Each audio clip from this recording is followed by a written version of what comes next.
লাইফে মাঝে মাঝে আমরা কিছু সাইকোলজিক্যাল প্রবলেম ফেস করে থাকি। এমন প্রবলেমের সলিউশন নিয়ে এবারে আপনাদের জন্য থাকছে কাউন্সেলিং এক্সপার্ট টিপস। সূচিবায়ুতা বা ওসিডি রোগে যারা ভুগে তারা মূলত হলো একই ধরনের কাজ তারা না চাইতেও বারবার করে থাকে। ওসিডি বা অবসেসিভ কম্পালসিভ ডিসঅর্ডারের সাধারণত দুটো কম্পোনেন্ট থাকে, অবসেশন এবং কম্পালশন।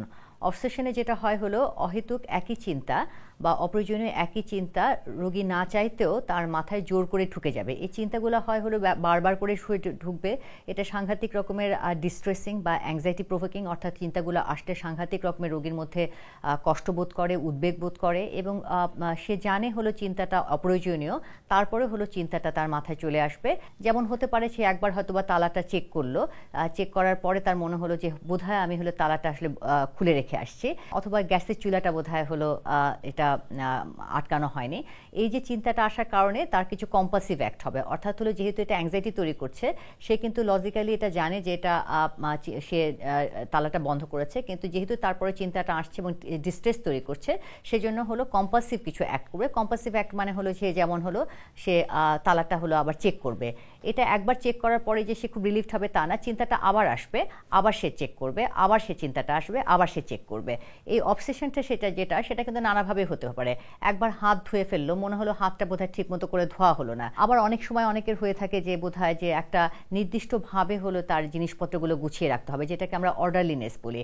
অর্থাৎ হলো যে একবার যদি সে ঠিক মতো করে মানে গুছিয়ে না রাখে তখন তার মনে হবে যে বোধহয় এটা তার মধ্যে এটা একটা অ্যাংজাইটি তৈরি করবে। সে একবার গুছাবে, আবারও হলো সে আবার অর্ডারলিনেস বারবার করে, অর্থাৎ সে হলো একই ধরনের সে কাজ করবে। অনেক ক্ষেত্রে অনেক সময় হয় যে না চাইতেও কিছু রকমের ইমেজ, অর্থাৎ কিছু দৃশ্য তার চোখে আসবে। অনেক সময় দেখা যায় যে এই ধরনের রোগীরা সারাক্ষণ ধরে গোসলে অনেক সময় ব্যয় করছে, কারণ হলো সে নির্দিষ্ট পদ্ধতিতে একবার হয়তো বা সে গোসল করলো, মনে হলো এটা ঠিক মতো করে করা হয়নি, আবারও সে হলো পানিটা দিবে। এ ধরনের অবসেসিভ কম্পালসিভ ডিসঅর্ডারে যারা ভুগে থাকেন তাদের মূল কারণটা মূলত হলো এটা বায়োলজিক্যাল কারণ রয়েছে, অর্থাৎ হলো আমাদের ব্রেনের কিছু নির্দিষ্ট এরিয়া আছে সেখানে কিছু ডিসফাংশন হয় এবং কিছু নিউরোট্রান্সমিটার বা নিউরোকেমিক্যালেরও হলো ডিসরেগুলেশন বা তারতম্য সাধারণত ঘটে থাকে। যদি একেবারেই খুব মৃদু লেভেলের ওসিডি থাকে তাহলে অনেক ক্ষেত্রে হলো শুধুমাত্র আমাদের বিহেভিয়ার থেরাপি বা এক্সপোজার অ্যান্ড রেসপন্স প্রিভেনশন অর্থাৎ কাউন্সিলিংয়ের মাধ্যমে আমরা কিছু জিনিস তাকে বিহেভিয়ার মডিফিকেশনের মাধ্যমে চিকিৎসা দিয়ে থাকি। কিন্তু